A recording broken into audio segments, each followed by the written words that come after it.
ಈಗ ನಾವು ಚಿಕ್ಕಣ್ಣ ಟಿಫನ್ ರೂಮಲ್ಲಿ ದೋಸೆ ಮಾಡೋದು ಹೇಗೆ, ಅದಕ್ಕೆ ಏನೇನು ಇಂಗ್ರೀಡಿಯೆಂಟ್ಸ್ ಇರುತ್ತೆ, ಏನೇನು ಹಾಕಬೇಕು ಅನ್ನೋದನ್ನು ತೋರಿಸ್ತಿದ್ದೀವಿ. ಈ ದೋಸೆ ಹಿಟ್ಟಿಂದ ಇನ್ನೊಂದು ಸ್ಪೆಷಾಲಿಟಿ ಏನು ಅಂದರೆ, ನಾವು ಮಸಾಲೆ ದೋಸೆಗೆ ಬೇರೆ ಸಪ್ರೇಟ್ ಮಾಡಲ್ಲ. ಒಂದೇ ಖಾಲಿ ದೋಸೆ ಸಾಫ್ಟಾಗಿ ಬರುತ್ತೆ, ಇದರಲ್ಲಿ ಮಸಾಲೆ ದೋಸೆ ಕ್ರಿಸ್ಪಿಯಾಗಿಯೂ ಬರುತ್ತೆ. ಈ ಕನ್ಸಿಸ್ಟೆನ್ಸಿಯಲ್ಲಿ ಅಕ್ಕಿನ ರುಬ್ಕೋಬೇಕು, ಗಟ್ಟಿಯಾಗಿ ರುಬ್ಕೋಬೇಕು. ಉದ್ದಿನ ಬೇಡನ ಸ್ವಲ್ಪ ಜಾಸ್ತಿ ತೆಳ್ಳಗೂ ಆಗಬಾರ್ದು. ನಮ್ಮ ಹೋಟೆಲಲ್ಲಿ ತುಂಬ ಎಲ್ಲರೂ ಇಷ್ಟಪಡೋದು ಪಲ್ಯ. ಇದನ್ನು ಸ್ಮ್ಯಾಶ್ ಮಾಡ್ಕೊಳ್ಳೋಣ ಚೆನ್ನಾಗಿ ನುಣ್ಣಗೆ. ಈಗ ಪಲ್ಯದ್ದು ಒಗ್ಗರಣೆ ಎಲ್ಲ ರೆಡಿಯಾಗಿದೆ. ಆಲೂಗಡ್ಡೆನೂ ಸ್ಮ್ಯಾಶ್ ಮಾಡ್ಕೊಂಡಾಗಿದೆ. ಇದಕ್ಕೆ ಮಿಕ್ಸ್ ಮಾಡ್ಕೊಳ್ಳೋಣ ಸ್ವಲ್ಪ ಹಾಕ್ಕೊಂಡು. ಈಗ ನಮ್ಮ ಪಲ್ಯ ರೆಡಿಯಾಗಿದೆ ಮತ್ತು ದೋಸೆ ಹಿಟ್ಟೂ ಫರ್ಮೆಂಟ್ ಆಗಿದೆ. ಬನ್ನಿ ಈಗ ದೋಸೆ ಮಾಡೋದು ಹೇಗೆ ಅಂತ ನೋಡೋಣ. ಈಗ ಇದ್ರ ಮೇಲೆ ಚಟ್ನಿ ಹಚ್ಕೊಳ್ಳೋಣ.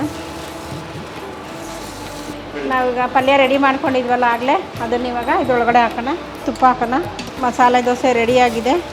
ಗರಿ ಗರಿಯಾದ ದೋಸೆ ನೋಡಿ. ಈಗ ನೋಡಿ ಯಾವ ಕಲರ್ ಬಂದಿದೆ ಅಂತ.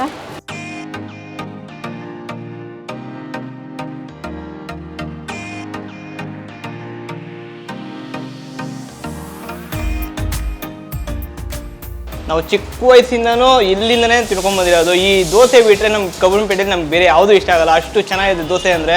ನಮ್ಮ ಕಬ್ಬನ್ಪೇಟೆಯಲ್ಲಿ ದೋಸೆ ಅಂದರೆ ಕ್ರಿಸ್ಪಿ ಅಂದರೆ ಚಿಕ್ಕಣ್ಣ. ಇಲ್ಲಿ ನಮ್ಮ ದೋಸೆ ತಿನ್ನಬೇಕು ಅಂದರೆ ನೀವು ಬೆಂಗಳೂರಲ್ಲಿ ಚಿಕ್ಕಣ್ಣ ಅಂದರೆ ದೋಸೆ ಅಂದರೆ ಚಿಕ್ಕಣ್ಣ. ಒಂದೊಂದು ರೋಡ್ಲಿ ದೋಸೆ ಫಾರ್ ಚಿಕ್ಕಣ್ಣ. ನಮ್ಮ ದೋಸೆ ಸರ್ ಕ್ರಿಸ್ಪಿ ಇರುತ್ತೆ, ಬಟ್ ಸಾಫ್ಟು ಇರುತ್ತೆ. ಮೇಲ್ಗಡೆಯಿಂದ ಕ್ರಿಸ್ಪಿ, ಒಳಗಡೆಯಿಂದ ಸಾಫ್ಟು. ಒಂದ್ಸಲಿ ಬಾಯಿಗೆ ಇಟ್ಕೊಂಡ್ರೆ ತುಂಬ ಕರ್ಗೋಗ್ಬಿಡುತ್ತೆ ಸರ್. ಲೈಕ್ 2-3 ಬೈಟ್ಸ್ಗೆ ಫಿನಿಶ್ ಆಗಿಬಿಡುತ್ತೆ ಅದು ದೋಸೆ. ದೋಸೆ ಲವರ್ಸು ಒಂದು ಸತಿ ಬಂದು ಇಲ್ಲಿ ತಿನ್ನಿ, ತಿರ್ಗಾ ನೀವು ಪದೇ ಪದೇ ಇಲ್ಲಿ ಬಂದು ತಿನ್ನೋ ಥರ ಆಗುತ್ತೆ, ಅಷ್ಟು ಚೆನ್ನಾಗಿರುತ್ತೆ. ಸರ್ ನಮಸ್ತೆ, ನನ್ನ ಹೆಸರು ವಿಶ್ವಾಸ್ ಅಂತ. ಈ ಹೋಟ್ಲು ನಮ್ಮ ತಾತ ಕಾಲಿಂದ ನಡ್ಕೊಂಬರ್ತಾ ಇದೆ, ಇವಾಗ ಇನ್ನೂ ಕಂಟಿನ್ಯೂ ಆಗ್ತಿದೆ. So this is 3rd generation. Hotel business ತುಂಬ ಕಷ್ಟ ಅಂತಂತಾರೆ, ಬಟ್ ನಮ್ಗೇನು ಮೋಟಿವೇಶನ್ ಅಂತಂದರೆ ಜನಗಳು ರಿಪೀಟಾಗಿ ಬಂದು ದೋಸೆ ತಿಂದು ಲೈಕ್ ಬೇರೆಯವ್ರಿಗೂ ಹೇಳಿ ವರ್ಡ್ ಆಫ್ ಮೌತಿಂದ ಇನ್ನೊಬ್ಬರು 10 ಜನನ ಕರ್ಕೊಂಬರ್ತಾರೆ. ಸೊ ಆ ದೋಸೆ ತಿನ್ನೋ ಟೇಸ್ಟ್ ನೋಡಿ, ಅವರು ರಿಯಾಕ್ಷನ್ ನೋಡಿ ನಮ್ಗೆ ತುಂಬ ಖುಷಿ ಆಗುತ್ತೆ. ಸೊ ಅದು ನಮಗೆ ತುಂಬ ಮೋಟಿವೇಶನ್ ಆಗುತ್ತೆ ಮುಂದೆ ಇನ್ನೂ ಆಡಬೇಕಂತ. ನಮಸ್ತೆ, ನನ್ನ ಹೆಸರು ಲಕ್ಷ್ಮೀ ಹೆಚ್ರಾಜು. ನಾವು ಚಿಕ್ಕಣ್ಣ ಟಿಫನ್ ರೂಮಿಂದ ಮಾತಾಡ್ತಾ ಇದ್ವಿ. ಚಿಕ್ಕಣ್ಣ ಟಿಫನ್ ರೂಮ್ ಬಂದು ನಾನು ಮದುವೆಯಾಗಿ ಬಂದಾಗಿಂದನೂ ಇವ್ರ ಮನೆಗೆ ನಾನು ಇದೇ ಕೆಲಸದಲ್ಲೇ ತೊಡಗಿಸ್ಕೊಂಡಿದ್ದೀನಿ. ಇದು ಒಂದು 60 ವರ್ಷ ಹಳೆ ಹೋಟೆಲ್ಲು. ನಮ್ಮ ಫ್ಯಾಮಿಲಿ ಬಿಸ್ನೆಸ್ ಥರನೇ ಇದು. ಫ್ಯಾಮಿಲಿಯವರೆಲ್ಲ ಸೇರಿ ಮಾಡ್ತಾಯಿದ್ವಿ, ಅದನ್ನೇ ಮುಂದುವರ್ಸ್ಕೊಂಡು ಬಂದಿದ್ದೀನಿ. ನಮಸ್ಕಾರ, ನನ್ನ ಹೆಸರು ಶಿವಕುಮಾರ್ ಅಂತ. ನಾನು ಯಾಲಕ್ಕಿ ಚಿಕ್ಕಣ್ಣ ಅಂತ, ಯಾರು ಈ ಜಾಗದ ಮಾಲೀಕರು. ನಾವು ಇಲ್ಲಿಗೆ 50 ವರ್ಷದಿಂದ ಬರ್ತಾಯಿದ್ವಿ ಸರ್. ಅವರು ನಾವೆಲ್ಲ ಅವಾಗ ಕುತ್ಕೊಂಡು ತಿಂತಾಯಿದ್ವಿ. ಅದು ಎಲೆಯಲ್ಲಿ ಕೊಡ್ತಾಯಿದ್ರು, ಏನು ಇಸ್ರೇಲೆ ಚಿತ್ರಾನ್ನ ನಮಗೆ ಎಲೆಯಲ್ಲಿ ಕೊಡ್ತಾಯಿದ್ರು. 10 ರೂಪಾಯಿ ಕೊಟ್ಬಿಟ್ಟು ಅದ್ರ ಮೇಲೆ ಚಟ್ನಿ ಪಲ್ಯ ಹಾಕೋರು. ಆ ಪಲ್ಯ ಹಾಕ್ಬಿಟ್ಟು ಅದ್ರ ಮೇಲೆ ತಿರುಗಿ ಅದನ್ನು ಮುಚ್ಚೋರು, ಅದನ್ನು ಚಿತ್ರಾನ್ನ. ಆಮೇಲೆ ವಾರಕ್ಕೆ ಒಂದು ಸಲ ಬಾತ್ ಮಾಡೋರು, ಒಂದು ಸಲ ಮಸಾಲೆ ದೋಸೆ. ಅದಕ್ಕೆ ಕ್ಯೂ ಜನಗಳಿಗೆ ಅಟ್ರಾಕ್ಷನ್ ಇಟ್ಕೊಂಡಿದ್ವಿ, ಯಾರಿಗೆ ಗಿರಾಕಿಗಳಿಗೆ. ಆ ಥರ ನೋಡಿಕೊಂಡು ಇದು ಮಾಡಿದ್ದಾರೆ. ಇವತ್ತಿಗೂ ಅವ್ರಿಗೆ ಸ್ಟ್ಯಾಂಡರ್ಡ್ ನಡೀತಾ ಇದೆ. ನಮ್ಮ ತಾತ ಹೆಸರು ತೊಗೊಂಡಾಗ ಎಲ್ಲರೂ ಚಿಕ್ಕಣ್ಣವರು ಅಂತ ತುಂಬ ಖುಷಿ ಆಗುತ್ತೆ ಸರ್. ನಮ್ಗೆ ಹೆಮ್ಮೆ ಆಗುತ್ತೆ, ಲೈಕ್ ಇನ್ನೂ ಇನ್ಸ್ಪೈರ್ ಆಗುತ್ತೆ ವರ್ಕ್ ಮಾಡೋಕ್ಕೆ. ಸೊ ನಾನು ಈ ಫೀಲ್ಡ್ಗೆ ಬಂದೆ, ನಾನು ಡಿಗ್ರಿ ಮಾಡ್ಕೊಂಡಿದ್ದೀನಿ. ನನಗೂ ತುಂಬ ಇಂಟ್ರೆಸ್ಟ್ ಇದೆ ಹೋಟೆಲ್ ಫೀಲ್ಡಲ್ಲಿ. ಸೊ ನಾನು ಈ ಫೀಲ್ಡ್ಗೆ ಬಂದೆ, ತುಂಬ ಇನ್ಸ್ಪೈರ್ ಆಗಿ ಬಂದಿದ್ದೀನಿ. ನಮ್ಮಲ್ಲಿ ಮಸಾಲೆ ದೋಸೆ, ಪುಡಿ ಇಡ್ಲಿ, ಖಾಲಿ ದೋಸೆ, ರೈಸ್ ಬಾತು ಎಲ್ಲ ಸಿಗುತ್ತೆ. ದೋಸೆ, ಇಡ್ಲಿ, ಪಲಾವ್ ಮೇನ್ 3 ಐಟಮ್ ಸಿಗುತ್ತೆ. ಅದರಲ್ಲಿ ವೆರೈಟೀಸ್ ಇದೆ ಸರ್. ಪುಡಿ ಮಸಾಲೆ, ಖಾಲಿ ದೋಸೆ, ಗೀ ಖಾಲಿ, ರೈಸ್ ಬಾತು. ನಮ್ಮ ಹೋಟೆಲ್ಗೆ ತುಂಬ ಜನ ಸೆಲೆಬ್ರಿಟೀಸ್ಗಳು ಬಂದಿದ್ದಾರೆ. ಪುನೀತ್ ರಾಜ್ಕುಮಾರ್ ಅವರ ಫೇವರೇಟು ನಮ್ಮಲ್ಲಿ ಪುಡಿ ಇಡ್ಲಿ. ಈಗ ತುಂಬ ಜನ ಸೆಲೆಬ್ರಿಟೀಸ್ಗಳು ಬರ್ತಾ ಇರ್ತಾರೆ. ಇದೇ ರೀತಿ ನಮ್ಮನ್ನು ಚೆನ್ನಾಗಿ ಸಪೋರ್ಟ್ ಮಾಡಿದ್ದೀರಾ. ಮುಂದಕ್ಕೂ ಇದೇ ನಿಮ್ಮ ಆಶೀರ್ವಾದ ನಾವು ಹಿಂಗೆ ಇರಲಿ ಅಂತ ಕೇಳ್ಕೊತೀವಿ. ರಜನಿಕಾಂತ್ ಅವರು ಕೂಡ ಬಂದು ದೋಸೆನ ಟೇಸ್ಟ್ ಮಾಡಿದ್ದಾರೆ. ಅದಕ್ಕೆ ನಮಗೆ ತುಂಬ ಹೆಮ್ಮೆ ಇದೆ. ಎಲ್ಲರೂ ಬಂದಿದ್ದಾರಲ್ಲ, ಎಲ್ಲರೂ ಆಶೀರ್ವಾದ ಮಾಡಿದ್ದಾರೆ ನಮಗೆ. ನಾವು ಇದೇ ರೀತಿ ಇದೇ ಹೆಸರನ್ನ ಹಿಂಗೆ ಮುಂದೆ ಬೆಳೆಸ್ಕೊಂಡು ಹೋಗಬೇಕು ಅಂತ ನಿಮ್ಮೆಲ್ಲರ ಪ್ರೀತಿ ವಿಶ್ವಾಸ ಕೋರ್ತಾ ಇದ್ದೀವಿ. ಇವ್ರು ನಮ್ಮ ಫ್ರೆಂಡು ಮೈಸೂರು ಇರೋದು. ಇವ್ರು ದೋಸೆ ತಿನ್ನೋಕಂದ್ರೆ ಇಲ್ಲಿ ಬೆಂಗಳೂರಿಗೆ ಬರ್ತಾರೆ. ಇವರು ಅಷ್ಟು ಫೇಮಸ್ ಚಿಕ್ಕಣ್ಣ ಅಂದರೆ. ಮತ್ತು ಇಡ್ಲಿ, ಪಲಾವು ಎಲ್ಲ ತುಂಬ ಚೆನ್ನಾಗಿರುತ್ತೆ. ಎಲ್ಲಕ್ಕಿಂತ ತುಂಬ ಫೇಮಸ್ ಅಂದರೆ ಇಲ್ಲಿ ದೋಸೆ. ಅದು ಮಿನಿ ಮಸಾಲ ಅಂದರೆ ತುಂಬ ಇಷ್ಟ ಆಗುತ್ತೆ, ಎಲ್ಲರಿಗೂ ಇಷ್ಟ ಆಗುತ್ತೆ. ಎಲ್ಲ ಥರ ಸೆಲೆಬ್ರಿಟಿನೂ ಬಂದಿದ್ದಾರೆ. ನಮಗಂತೂ ತುಂಬ ಇಷ್ಟ ಆಗುತ್ತೆ. ನಾವು ರೆಗ್ಯುಲರ್ ಕಸ್ಟಮರ್ ಕಬ್ಬನ್ಪೇಟೆ ಅವರು ಇವರು. ನಾನು ಶಾಂತರಾಜ್ ಅಂತ. ನಾವು ಹುಟ್ಟಿ ಬೆಳೆದು ಜೀವನ ಮಾಡ್ತಾ ಇರತಕ್ಕಂಥ ಜಾಗ ಈ ಕಬ್ಬನ್ಪೇಟೆ. ಈ ಕಬ್ಬನ್ಪೇಟೆ ಅನ್ನೋದು ಊಟಕ್ಕೆ ಯಾವುದೇ ರೀತಿ ತೊಂದರೆ ಇಲ್ಲದೆ ಇರೋಂಥ ಜಾಗ. ಅಂದರೆ ಇದಕ್ಕೇನು ದಾಸೋಹಕ್ಕೆ ಬಿಗಿಲಾದ ಜಾಗ. ತುಪ್ಪ ಮಸಾಲೆ ಮತ್ತು ಖಾಲಿ ದೋಸೆ ಭಾಳ ಫೇಮಸ್ಸು. ಅದು ಇಲ್ಲಿ ವಿಶ್ವವಿಖ್ಯಾತಿಯಾಗಿದೆ. 50 ವರ್ಷದಿಂದ ತಿಂತಾ ಇದ್ದೀವಿ. ಆ ಟೇಸ್ಟು ಈಗಲೂ ಅದೇ ರೀತಿ ಮೇಂಟೈನ್ ಮಾಡ್ಕೊಂಡು ಬಂದಿದ್ದಾರೆ. ಭಾಳ ಚೆನ್ನಾಗಿದೆ. ಸುಮಾರು ನಾನು ಚಿಕನ್ ಹೋಟ್ಲಿಗೆ ಬಂದು 20 ವರ್ಷದಿಂದ ಬರ್ತಾ ಇದ್ದೀನಿ. ಇಲ್ಲಿರೋ ದೋಸೆ ಬಂದು ಈ ಸುತ್ತಮುತ್ತಲ ಎಲ್ಲೂ ಈ ಥರ ದೋಸೆ ಬರೋದಿಲ್ಲ. ಇಲ್ಲಿ ಬಂದು ಖಾಲಿ ದೋಸೆ ಮತ್ತು ಮಸಾಲೆ ದೋಸೆನೇ ಫೇಮಸ್ಸು.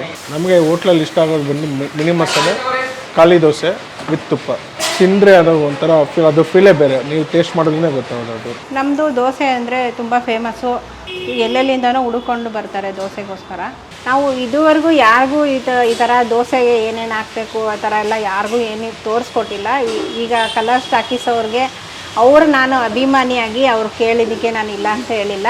ಯಾಕೆಂದರೆ ನಾನು ಅವರು ಎಲ್ಲ ಎಪಿಸೋಡ್ಸ್ನೂ ನೋಡ್ತಾ ಇರ್ತೀನಿ. ನನಗೂ ಇಷ್ಟ ಇದೆ. ನಾವು ತುಂಬ ಅಂದ್ಕೊತಾ ಇದ್ವಿ ಯಾಕೆ ಇವರು ನಮ್ಮನ್ನು ಕವರ್ ಮಾಡಬಾರ್ದು ಅಂತ ಅಂದ್ಕೊತಾ ಇದ್ವಿ. ಅದೇ ಥರ ಇವತ್ತು ಅವ್ರು ಬಂದಿದ್ದಾರೆ.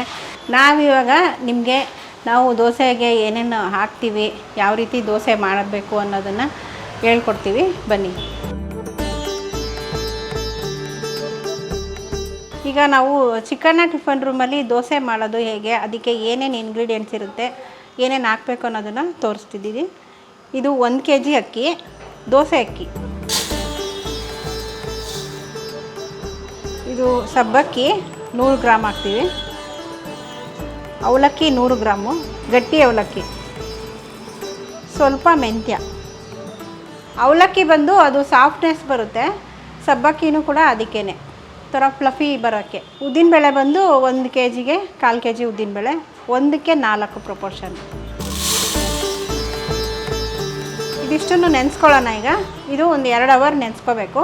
ಇದನ್ನು ನೀರು ಹಾಕ್ಕೊಂಡು ತಕ್ಷಣ ಒಂದು 3 ಸಲ ಚೆನ್ನಾಗಿ ತೊಳಿಬೇಕು.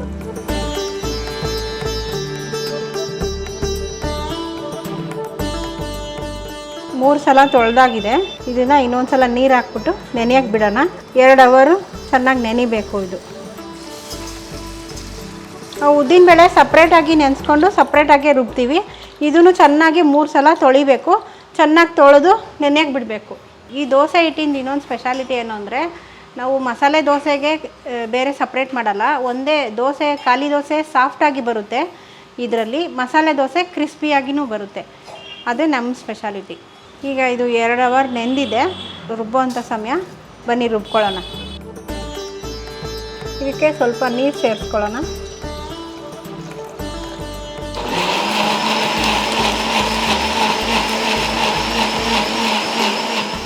ಈ ಕನ್ಸಿಸ್ಟೆನ್ಸಿಯಲ್ಲಿ ಅಕ್ಕಿನ ರುಬ್ಕೋಬೇಕು. ಉದ್ದಿನಬೇಳೆ ರುಬ್ಕೊಳ್ಳೋಣ. 2 ಅವರ್ ನೆಂದಿದೆ.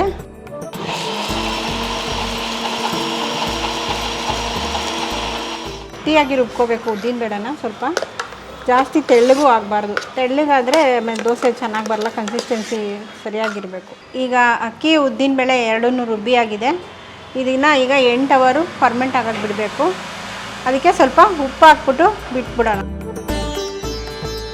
ತಟ್ಟೆ ಮುಚ್ಚಿಟ್ಬಿಡೋಣ. ಇದು ಈಗ 8 ಅವರು ಫರ್ಮೆಂಟ್ ಆಗಬೇಕು. ನಮ್ಮ ಹೋಟೆಲಲ್ಲಿ ತುಂಬ ಎಲ್ಲರೂ ಇಷ್ಟಪಡೋದು ಪಲ್ಯ. ಅದೇನು ಯಾವ ಥರ ಇದೆ, ತುಂಬ ಚೆನ್ನಾಗಿರುತ್ತೆ ಅಂತ ತುಂಬ ಇಷ್ಟಪಡ್ತಾರೆ. ಈಗ ಬನ್ನಿ, ಅದು ಯಾವ ಥರ ಮಾಡ್ತೀವಿ ಅನ್ನೋದನ್ನು ನಿಮಗೆ ತೋರಿಸ್ಕೊಡ್ತೀನಿ. ಬನ್ನಿ. ನಾನಿಲ್ಲಿ ಒಂದು ಅರ್ಧ kg ಈರುಳ್ಳಿಗೆ ಪಲ್ಯದು ರೆಡಿ ಮಾಡ್ತಾಯಿದ್ದೀನಿ, ಗೊಜ್ಜು ರೆಡಿ ಮಾಡ್ತಾಯಿದ್ದೀನಿ. ಅದಕ್ಕೆ ಒಂದು 50 ಗ್ರಾಮ್ ಮೆಣಸಿನ್ಕಾಯಿನ ಸ್ವಲ್ಪ ದಪ್ಪ ಪುಡಿ ಮಾಡ್ಕೊಳ್ಳೋಣ. ಜಾಸ್ತಿ ನೈಸ್ ಆಗಿರಬಾರ್ದು, ಸ್ವಲ್ಪ ದಪ್ಪ ರುಬ್ಕೊಳ್ಳೋಣ. ನಾವು ಈಗ ಪಲ್ಯ ಮಾಡೋದಕ್ಕೆ ಒಂದು 200 ಗ್ರಾಮ್ ಎಣ್ಣೆ ಹಾಕ್ಕೊಳ್ಳೋಣ. ಈಗ ಎಣ್ಣೆ ಚೆನ್ನಾಗಿ ಬಿಸಿಯಾಗಿದೆ. ಸ್ವಲ್ಪ ಸಾಸಿವೆ ಹಾಕ್ಕೊಳ್ಳೋಣ, ಸ್ವಲ್ಪ ಕರಿಬೇವು, ಮೆಣಸಿನ್ಕಾಯಿ ಪುಡಿ ಮಾಡಿರೋದನ್ನ ಹಾಕ್ಕೊಳ್ಳೋಣ.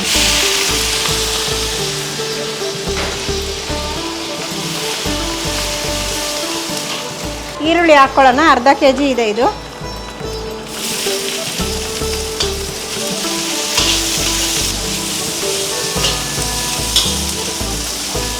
ಈರುಳ್ಳಿ ಚೆನ್ನಾಗಿ ಬೇಯಬೇಕು ಎಣ್ಣೆಯಲ್ಲಿ. ಈಗ ಈರುಳ್ಳಿ ಬೆಂದಿದೆ ಚೆನ್ನಾಗಿ. ಸ್ವಲ್ಪ ನೀರು ಹಾಕ್ಕೊಳ್ಳೋಣ ಇದಕ್ಕೆ.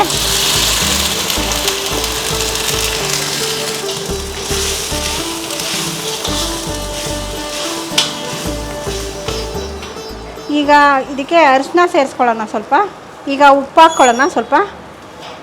ನೀರು ಸೇರಿಸಿದ್ಮೇಲೆ ಒಂದು 5 ನಿಮಿಷ ಬೇಯಬೇಕು. ಇದು ಕುದಿಯೋಕ್ಕೆ ಬಿಡಬೇಕು. ಕುದಿದ ಮೇಲೆ ರೆಡಿ ಆಗುತ್ತೆ. ಈಗ ಆಲೂಗಡ್ಡೆ ಬೇಯಿಸ್ಕೊಂಡಿದ್ದೀವಿ, ಅದನ್ನು ಮಿಕ್ಸ್ ಮಾಡ್ಕೊಳ್ಳೋಣ. ಇದನ್ನು ಸ್ಮ್ಯಾಶ್ ಮಾಡ್ಕೊಳ್ಳೋಣ ಚೆನ್ನಾಗಿ ನುಣ್ಣಗೆ. ನಾವು ಇದನ್ನು ಚೆನ್ನಾಗಿ ನುಣ್ಣಗೆ ಮಾಡ್ತೀವಿ, ಅದರಿಂದ ಅದು ತುಂಬ ಸಾಫ್ಟ್ನೆಸ್ ಬರುತ್ತೆ ಪಲ್ಯ. ಆಲೂಗಡ್ಡೆನ ಸ್ಮ್ಯಾಶ್ ಮಾಡ್ಕೊಂಡಿದ್ದೀವಿ ನುಣ್ಣಗೆ. ಇದನ್ನು ಒಂದು ಬಟ್ಲಿಗೆ ಹಾಕ್ಕೊಳ್ಳೋಣ. ಈಗ ಪಲ್ಯದ್ದು ಒಗ್ಗರಣೆ ಎಲ್ಲ ರೆಡಿಯಾಗಿದೆ. ಆಲೂಗಡ್ಡೆನೂ ಸ್ಮ್ಯಾಶ್ ಮಾಡ್ಕೊಂಡಾಗಿದೆ. ಇದಕ್ಕೆ ಮಿಕ್ಸ್ ಮಾಡ್ಕೊಳ್ಳೋಣ ಸ್ವಲ್ಪ ಹಾಕ್ಕೊಂಡು.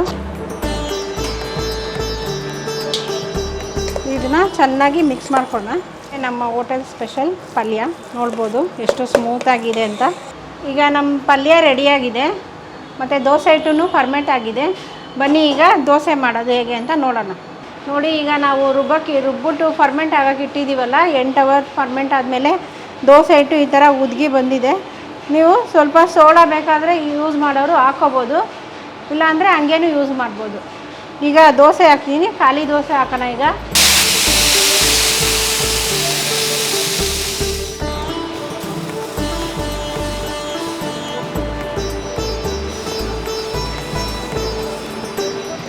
ಈಗ ನೋಡಿ ಖಾಲಿ ದೋಸೆ ಯಾವ ಥರ ಬಂದಿದೆ ಅಂತ. ತುಂಬ ಉದುಗು ಬಂದು ಚೆನ್ನಾಗಿ ತೂತ ಬಂದಿದೆ, ಅದು ಸಾಫ್ಟಾಗಿ ಬಂದಿರುತ್ತೆ. ಈಗ ತಿರ್ವಾಕೋಣ. ನೋಡಿ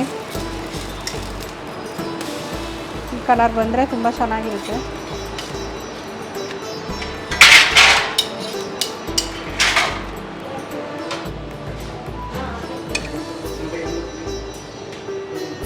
ಚಟ್ನಿ ಪಲ್ಯ ಹಾಕಿದ್ದೀವಿ, ಇದ್ರ ಮೇಲೆ ತುಪ್ಪ ಹಾಕೋಣ. ಈಗ ರೆಡಿ ತುಪ್ಪ ಖಾಲಿ ದೋಸೆ. ಇದು ನಮ್ಮ ಹೋಟೆಲಲ್ಲಿ ತುಂಬ ಇಷ್ಟಪಟ್ಟು ಕೇಳೋವಂಥ ಇದು ಸಿಗ್ನೇಚರ್ ಡಿಶ್ಶು, ತುಪ್ಪ ಖಾಲಿ ದೋಸೆ. ಬನ್ನಿ ಈಗ ಮಸಾಲೆ ದೋಸೆ ಹಾಕೋಣ.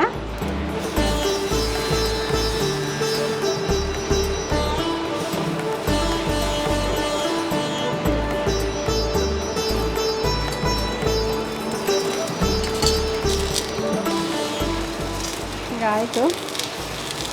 ಈಗ ಇದು ಗೋಲ್ಡನ್ ಬ್ರೌನ್ ಆಗಬೇಕು. ಈಗ ಇದ್ರ ಮೇಲೆ ಚಟ್ನಿ ಹಚ್ಕೊಳ್ಳೋಣ. ನಾವೀಗ ಪಲ್ಯ ರೆಡಿ ಮಾಡ್ಕೊಂಡಿದ್ವಲ್ಲ ಆಗಲೇ, ಅದನ್ನು ಇವಾಗ ಇದರೊಳಗಡೆ ಹಾಕೋಣ. ತುಪ್ಪ ಹಾಕೋಣ. ಇದು ನಮ್ಮಲ್ಲೇ ಟ್ರೆಡಿಷನ್ ಆಗಿ ಕಾಯಿಸಿರೋವಂಥ ತುಪ್ಪ. ಮಸಾಲೆ ದೋಸೆ ರೆಡಿಯಾಗಿದೆ, ಗರಿ ಆದ ದೋಸೆ. ನೋಡಿ ಈಗ ನೋಡಿ ಯಾವ ಕಲರ್ ಬಂದಿದೆ ಅಂತ, ಗೋಲ್ಡನ್ ಕಲರ್. ನೋಡಿ ಕಲರ್ ಹೆಂಗಿದೆ ಅಂತ, ತುಂಬ ಚೆನ್ನಾಗಿದೆ. ಇದು ಬೆಂಗಳೂರಲ್ಲಿ ರೆಡಿಯಾಗುವಂಥ ವಿಶ್ವವಿಖ್ಯಾತವಾಗಿರುವಂತಹ ಚಿಕ್ಕ ಮಕ್ಕಳಿಂದ ಹಿಡಿದು ವಯಸ್ಸಾಗಿರೋರ್ವರೆಗೂ ಎಲ್ಲರೂ ಇಷ್ಟಪಡುವಂಥ ಚಿಕ್ಕಣ್ಣ ಟಿಫನ್ ರೂಮ್ ದೋಸೆ, ಮಸಾಲೆ ದೋಸೆ ರೆಡಿಯಾಗಿದೆ. ಈಗ ನಮ್ಮ ಇನ್ನಷ್ಟು ರೆಸಿಪಿಗಳನ್ನ, ಚಿತ್ರಾನ್ನ, ಚಟ್ನಿ, ಪಲಾವ್ ಎಲ್ಲನೂ ನೋಡಬೇಕು ಅಂದರೆ ಮುಂದಿನ ಸಂಚಿಕೆಗಳನ್ನು ನೋಡಿ. ಇದೇ ರೀತಿ ಇನ್ನಷ್ಟು ರುಚಿಗಳಿಗಾಗಿ ಇನ್ನಷ್ಟು ವೀಡಿಯೋಗಳನ್ನ ನೋಡಬೇಕು ಅಂದರೆ ಕಲರ್ ಟಾಕೀಸ್ನ ಸಬ್ಸ್ಕ್ರೈಬ್ ಮಾಡ್ಕೊಳ್ಳಿ.